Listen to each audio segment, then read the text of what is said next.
You're listening to an audio article by the Common Constitutionalist.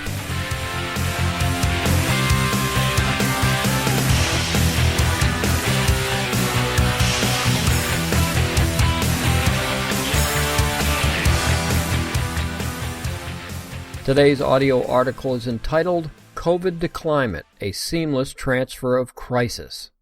Like the seamless transfer of power, so shall there be a seamless transfer of crisis. I recently had a rather enlightening discussion with a neighbor regarding COVID lockdown and mask-ups. She said, quote, "If I have to wear a mask to keep others safe, I'll do it. It's a small price to pay," unquote.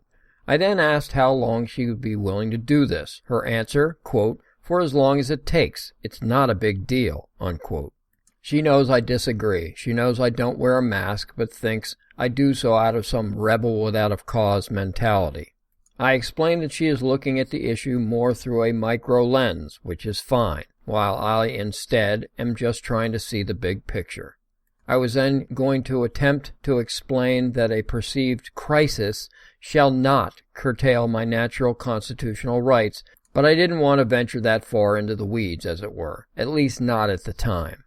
I insisted, in the kindest way, of course, that the powers that be would not relinquish their newfound authoritarian powers, that they will instead use the COVID mandates as a new benchmark, a new normal, perpetual mask-wearing, shutdowns, and lockdowns, and that new normal will be the jumping-off point to, as Joe Biden says, address the existential threat of our time, climate change. Joe exclaimed that, quote, "We're in a crisis," unquote. Well, of course we are, and as responsible leftists, we can't let this crisis go to waste. Joe added, quote, "Just as we need to be a unified nation in response to COVID-19, we need a unified national response to climate change," unquote. Pretty good trick, right? First claim we're unified, which means we all agree that universal masking up and locking down is a good thing, and then just equate two disparate crises as if they are the same and can be combated in the same manner. And what manner is that? Well, naturally by continuing, at the very least, lockdowns and shutdowns.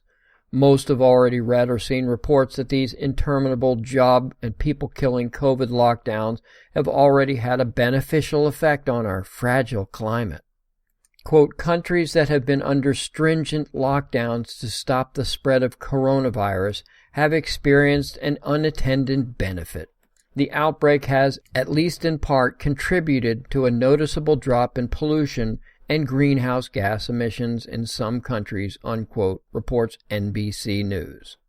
Quote, "If we can think about how to prepare for climate change like a pandemic, maybe there will be a positive outcome to all of this," unquote, said Christopher Jones, lead developer of the Cool Climate Network, an applied research consortium at the University of California, Berkeley. Where else?